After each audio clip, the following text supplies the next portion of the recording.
प्रेम से बोलिए प्रथम पूज्य गणेश भगवान की जय, शनि देव महाराज की जय। नमस्कार श्रोतागण, आज हम श्रवण करेंगे शनिवार व्रत की पावन कथा का। शनिवार का व्रत रखकर शनि देव महाराज की पूजा अर्चना करने से शनि देव अपने भक्तों के सभी कष्ट को हर लेते हैं। को प्रसन्न करने के लिए लोग शनि देव की उपासना करते हैं और पूरे विधि विधान से पूजा पाठ करते हैं। शनि दोष से मुक्ति पाने के लिए शनिवार का व्रत करना बेहद लाभकारी माना गया है। माना गया है कि शनिवार का व्रत रखने से शनि की साढ़े साती और ढैया के कष्टों से मुक्ति मिलती है। तो आइए मन में शनि देव का स्मरण करते हुए श्रवण करते हैं शनिवार व्रत की पावन कथा का। एक बार प्रेम से बोलिए शनि देव की जय। वीर बजरंग बली हनुमान की जय। एक समय की बात है, स्वर्गलोक में सबसे बड़ा कौन है प्रश्न 9 ग्रहों में वाद विवाद का कारण बन गया। इस विषय को लेकर उनमें वाद विवाद हो गया। निर्णय के लिए सभी देवता देवराज इंद्र के पास पहुंचे और बोले, हे देवराज, आपको निर्णय करना होगा कि हम सभी ग्रहों में सबसे बड़ा कौन है। देवताओं का प्रश्न सुन इंद्र उलझन में पड़ गए। फिर उन्होंने सभी को पृथ्वी लोक में राजा विक्रमादित्य के पास चलने का सुझाव दिया। बोले, वही तुम्हारा सही निर्णय दे पाएंगे। सभी ग्रह भूलोक के राजा विक्रमादित्य के दरबार में पहुंचे। जब ग्रहों ने अपना प्रश्न राजा विक्रमादित्य से पूछा तो वह भी कुछ देर के लिए परेशान हो उठे, क्योंकि सभी ग्रह अपनी अपनी शक्तियों के कारण महान थे।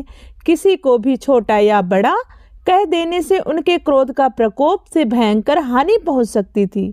अचानक राजा विक्रमादित्य को एक उपाय सूझा और उन्होंने विभिन्न धातुओं से बने जैसे सोना, चांदी, कांसा, तांबा, सीसा, रागा, जस्ता, अभ्रक व लोहे के 9 आसन बनवाए। सबसे आगे सोना और सबसे पीछे लोहे का आसन रख दिया।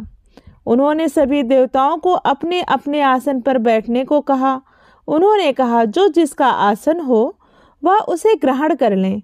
जिसका आसन पहले होगा वह सबसे बड़ा तथा जिसका बाद में होगा वह सबसे छोटा होगा। लोहे का आसन सबसे पीछे था, इसलिए शनि देव समझ गए कि राजा ने मुझे सबसे छोटा बना दिया। राजा के इस निर्णय से शनि देव को बहुत क्रोध आया। वह राजा से रुष्ट होकर बोले, हे राजन, आपने मुझे सबसे पीछे बैठाकर मेरा अपमान किया है। तुम मेरी शक्तियों से परिचित नहीं हो। सूर्य एक राशि पर 1 महीने, चंद्रमा 2 महीने 2 दिन, मंगल 1.5 महीने, बुध और शुक्र 1 महीने, बृहस्पति 13 महीने रहते हैं। लेकिन मैं किसी भी राशि पर 2.5 वर्ष से लेकर 7.5 वर्ष तक रहता हूँ। बड़े बड़े देवताओं को मैंने अपने प्रकोप से पीड़ित किया है। अब तुम भी मेरे प्रकोप से सावधान रहना। शनि देव के मुख से ऐसी बातें सुनकर राजा विक्रमादित्य बोले, जो कुछ होगा भाग्य में देखा जाएगा। इसके बाद अन्य ग्रहों के देवता तो प्रसन्नता के साथ चले गए, परंतु शनिदेव बड़े क्रोध के साथ वहां से विदा हुए। कुछ समय बाद जब राजा विक्रमादित्य पर 7.5 की दशा आई तो शनिदेव ने घोड़े के व्यापारी का रूप धारण किया और बहुत से घोड़ों के साथ विक्रमादित्य के नगर की ओर पहुंचे। राजा विक्रमादित्य उन घोड़ों को देखकर एक अच्छे से घोड़े को अपनी सवारी के लिए चुना और उस पर चढ़े। राजा जैसे ही उस घोड़े पर सवार हुए, वह बिजली की गति से दौड़ पड़ा। तेजी से दौड़ता हुआ घोड़ा राजा को दूर एक जंगल में ले गया और फिर राजा को बीच जंगल में गिराकर वह घोड़ा गायब हो गया। राजा अपने नगर लौटने के लिए जंगल में भटकने लगे, पर उन्हें कोई रास्ता नहीं मिला। राजा को भूख प्यास लग गई। बहुत घूमने पर उन्हें एक चरवाहा मिला। राजा ने उससे पानी मांगा। पानी पीकर राजा ने उस चरवाहे को अपनी अंगूठी दे दी और उससे रास्ता पूछकर जंगल से निकलकर पास के नगर में चल दिए। नगर पहुंचकर राजा एक सेठ की दुकान पर बैठ गए। राजा को कुछ देर दुकान पर बैठने से सेठ की बहुत बिक्री हुई। सेठ ने राजा को भाग्यवान समझा और उसे अपने घर भोजन पर ले गए। सेठ के घर में सोने का एक हार खूंटी पर लटका हुआ था। राजा को उस कमरे में छोड़कर सेठ कुछ देर के लिए बाहर चला गया। तभी वहां पर एक आश्चर्यजनक घटना घटी, या कह सकते हैं कि वह शनिदेव के प्रकोप से एक घटना घटी। राजा के देखते देखते खूंटी ने उस हार को निगल लिया। सेठ ने जब हार गायब देखा तो उसने चोरी का संदेह राजा पर किया और अपने नौकरों से कहा कि इस परदेसी को रस्सियों में बांधकर नगर के राजा के पास ले चलो। राजा ने विक्रमादित्य के हार के बारे में पूछा तो उन्होंने बताया कि खूंटी ने हार को निगल लिया है। इस पर राजा क्रोधित हुए और उन्होंने चोरी करने के अपराध में विक्रमादित्य के हाथ पांव काटने का आदेश दिया। फिर क्या था, राजा की आज्ञा पाकर सैनिकों ने राजा विक्रमादित्य के हाथ पांव काटकर उन्हें सड़क पर छोड़ दिया। कुछ दिन बाद एक तेली उन्हें उठाकर अपने घर ले गया और उन्हें कोल्हू पर बैठा दिया। राजा आवाज देकर बैलों को हाँकता रहा। इस तरह तेली का बैल चलता रहा और राजा को भोजन मिलता रहा।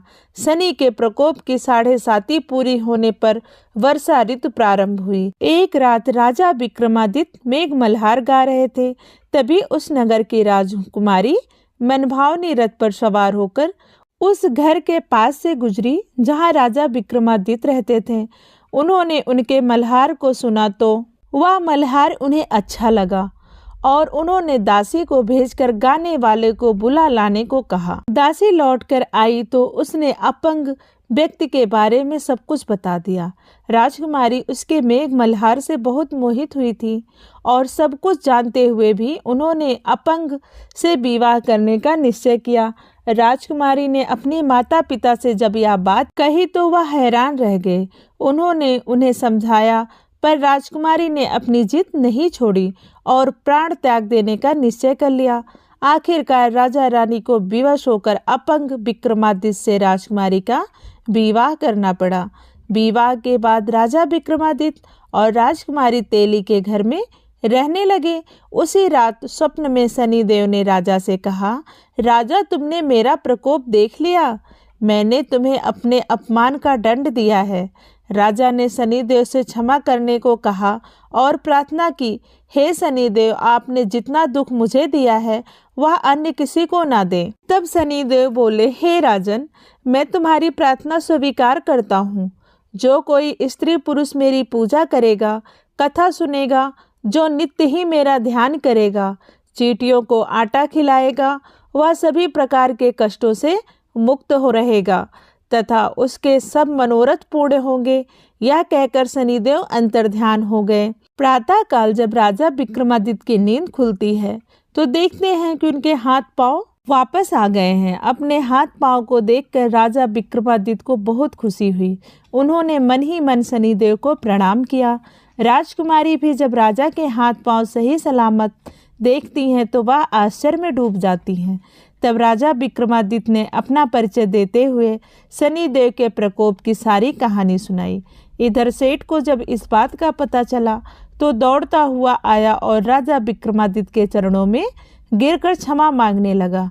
राजा विक्रमादित्य ने उसे क्षमा कर दिया क्योंकि वह जानते थे कि यह सब तो शनिदेव के प्रकोप के कारण हुआ था। सेठ राजा विक्रमादित्य को पुनः अपने घर ले गया और उन्हें आदर पूर्वक अपने घर में भोजन कराया। भोजन करते समय वहाँ एक आश्चर्य हुआ। सबके देखते देखते उस खूंटी ने हार उगल दिया। सेठ ने अपनी बेटी का विवाह भी राजा विक्रमादित्य के साथ कर दिया और बहुत से स्वर्ण आभूषण धन आदि देकर राजा को विदा किया। राजा विक्रमादित्य राजकुमारी मनभावनी और सेठ की बेटी के साथ अपने नगर वापस पहुँचे तो नगर वासियों ने हर्ष के साथ उनका स्वागत किया।